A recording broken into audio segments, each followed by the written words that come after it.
Hello दोस्तों, मेरी channel में आपका बहुत बहुत स्वागत है। आज हम बनाएंगे ओरियो बिस्किट में से केक की रेसिपी।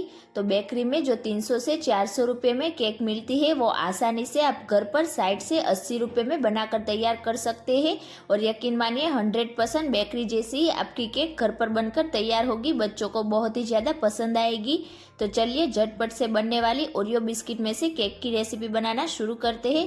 रेसिपी अच्छी लगे तो वीडियो को लाइक करना, शेयर करना और चैनल को सब्सक्राइब करके बेल आइकन को प्रेस करना ताकि मेरे नए वीडियो की नोटिफिकेशन सबसे पहले मिलती रहेगी। तो सबसे पहले तो केक बनाने के लिए यहाँ पर मैंने 2 ओरियो बिस्किट के पैकेट्स लिए हैं। तो यहाँ पर ओरियो बिस्किट 3 फ्लेवर में मिलते हैं, एक चॉकलेट फ्लेवर, एक वेनिला फ्लेवर और एक स्ट्रॉबेरी फ्लेवर। तो यहाँ पर मैंने चॉकलेट फ्लेवर का इस्तेमाल किया है।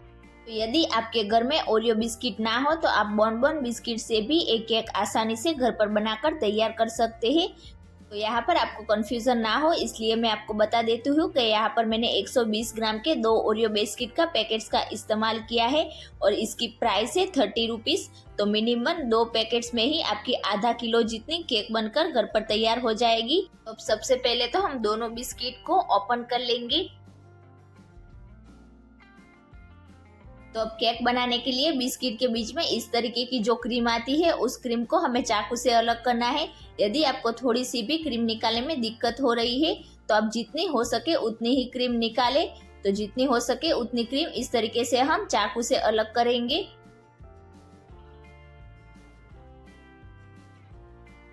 तो यहाँ पर आप देख सकते हैं मैंने इस तरीके से सारी क्रीम को अलग कर लिया है। तो इस क्रीम का इस्तेमाल हम लास्ट में करेंगे, तो अभी इसे साइड में रखेंगे। तो अब केक बनाने के लिए हमें सारे बिस्किट का पाउडर बनाकर तैयार करना है। तो एक मिक्सर जार लेंगे और सारे बिस्किट को हम मिक्सर जार में रफली तोड़कर डालेंगे। यहाँ पर आप देख सकते हैं मैंने सारे बिस्किट को इस तरीके से रफली तोड़कर मिक्सर में डाल दिया है। अब हमारे केक में थोड़ी सी मिठास लाने के लिए इसमें चीनी डालेंगे। यहाँ पर बिस्किट से हम केक बना रहे हैं तो बिस्किट में भी थोड़ी सी मिठास होती है, लेकिन यहाँ पर मैंने चॉकलेट फ्लेवर का इस्तेमाल किया है इसलिए बिस्किट थोड़े से कड़वे होते हैं। तो यहाँ पर मैंने 1/4 कप जितनी चीनी डाली है जिससे हमारी कड़वाहट में थोड़ी सी बैलेंस आएगी। तो चीनी और बिस्किट दोनों को हमें फाइन पीस कर तैयार करना है। इसमें बिस्किट के टुकड़े बिल्कुल भी नहीं रहने चाहिए।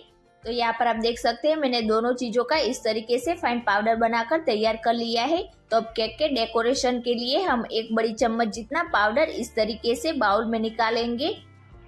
और अब एक बाउल लेंगे और सारे पाउडर को हम इस तरीके से बाउल में ट्रांसफर करेंगे।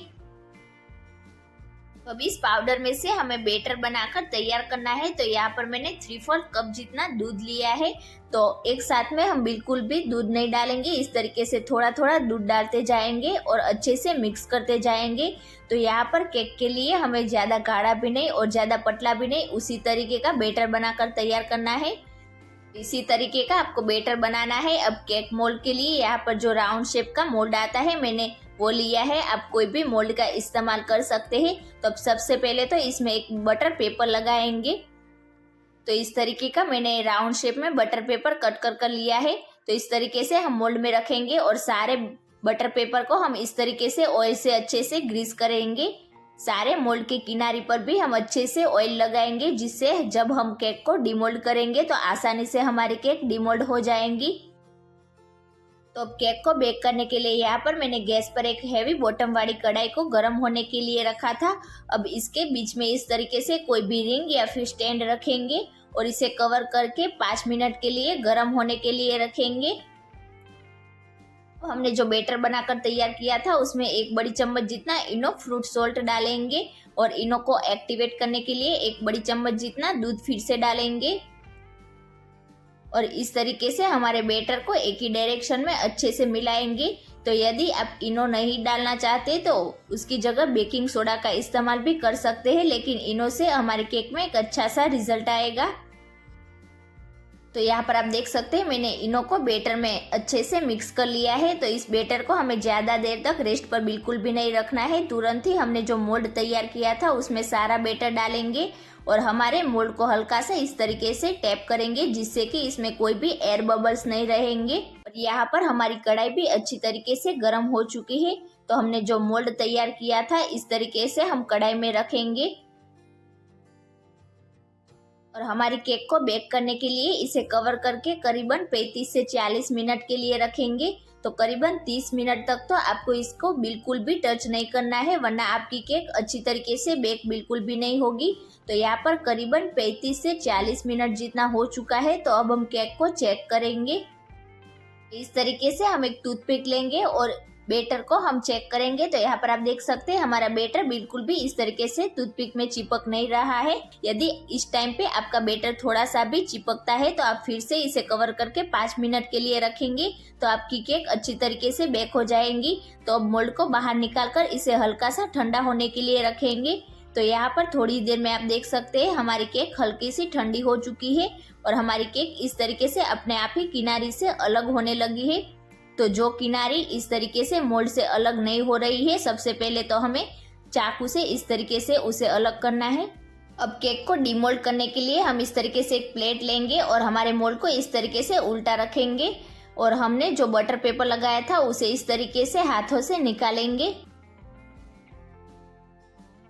अब देख सकते हैं बहुत ही आसानी से हमारी केक डीमोल्ड हो चुकी है और बहुत ही जालीदार और स्पॉन्जी हमारी केक बनकर तैयार हो चुकी है। तो इस तरीके से आप हाथों में केक को लेकर चेक करेंगे तो आप देख सकते हैं बहुत ही जालीदार और सॉफ्ट बनकर तैयार हुई है। इस केक को आप इस तरीके से खाएंगे तो भी बहुत ही ज्यादा टेस्टी लगेगी। तो अब केक को और भी ज़्यादा टेस्टी लगाने के लिए हम ऊपर से इसे चॉकलेटी बनाएंगे। तो यहाँ पर मैंने गैस पर एक बर्तन में पानी गर्म होने के लिए रखा था और थोड़ी देर में आप देख सकते हैं हमारी पानी में इस तरीके से छोटे छोटे बबल्स आने शुरू हो चुके हैं, यानी कि हमारा पानी हल्का सा गर्म हो चुका है। इस तरीके से हम ऊपर एक कांच का बाउल रखेंगे। तो यहाँ पर मैंने कांच का बाउल का इस्तेमाल किया है। यदि आपके पास नहीं है तो आप स्टील के बाउल का इस्तेमाल भी कर सकते हैं। अब यहाँ पर मैंने एक डेयरी मिल्क ली है, तो डेयरी मिल्क के इस तरीके से हम छोटे छोटे टुकड़े कर डालेंगे और हमने जो बिस्किट में से क्रीम को अलग करके रखा था वो सारी क्रीम हम बाउल में डालेंगे और दोनों चीज़ों को हमें मीडियम गैस की फ्लेम पर अच्छे से मेल्ट होने तक इस तरीके से चलाते जाना है। यदि आपके पास चॉकलेट अवेलेबल नहीं है तो आप सिर्फ क्रीम का इस्तेमाल करके भी बना सकते हैं। तो अब जब तक दोनों चीज़ों को हम अच्छे से मेल्ट नहीं कर लेते इस तरीके से इसे चलाते जाएंगे। यहाँ पर आप देख सकते हैं मैंने दोनों चीज़ों को अच्छी तरीके से मेल्ट कर लिया है। तो इस प्रोसेस को आपको थोड़ी सी फास्ट करनी है, वरना आपकी क्रीम और चॉकलेट बहुत ही जल्दी तरीके से जमने लगेगी। तो अब गैस की फ्लेम ऑफ करेंगे और हमने जो केक बनाकर तैयार किया था उस पर हमारी चॉकलेट और क्रीम को इस तरीके से सारी स्प्रेड कर लगाएंगे। इससे हमारी केक खाने में बहुत ही ज़्यादा टेस्टी लगेगी। तो यहाँ पर आप देख सकते हैं मैंने सारी केक पर इस तरीके से चॉकलेट और क्रीम लगा दिया है। अब किनारी पर भी हम अच्छी तरीके से लगाएंगे। यहाँ पर मैंने पूरी केक पर चॉकलेट और क्रीम लगाकर तैयार कर लिया है। यहाँ पर मैंने थोड़ी सी चोको चिप्स ली है, तो इससे हम केक को डेकोरेट करेंगे। यहाँ पर डेकोरेट का जो पार्ट है वो आप अपनी पसंद के हिसाब से कोई भी चीज़ से कर सकते हैं। तो इस तरीके से थोड़ी सी किनारी पर और बीच में हम चोको चिप्स लगाएंगे और हमने जो एक बड़ी चम्मच जितना पाउडर बचाकर तैयार किया था इस तरीके से ऊपर से थोड़ा सा पाउडर डालेंगे। तो जो आप बेकरी में से 300 या फिर 400 रुपये में केक लाते हैं वो घर पर आसानी से साइड से 80 रुपये में बनकर तैयार हो जाती है और यकीन मानिए बेकरी जैसा ही आपका केक का टेस्ट आएगा, बहुत ही ज़्यादा टेस्टी लगेगी। तो यदि आपने कभी भी इस तरीके से घर पर आसानी से बनने वाली ओरियो बिस्किट की केक की रेसिपी नहीं बनाई है तो एक बार इस रेसिपी को जरूर ट्राई करना। और आज की मेरी रेसिपी आपको कैसी लगी मुझे कमेंट करके ज़रूर बताना। रेसिपी अच्छी लगी हो तो वीडियो को लाइक करना, ज़्यादा से ज़्यादा शेयर करना और चैनल को सब्सक्राइब करके पास में रहे बेल आइकन को प्रेस करना ताकि मेरे नए वीडियो की नोटिफिकेशंस आपको सबसे पहले मिलती रहेगी। Thank you for watching.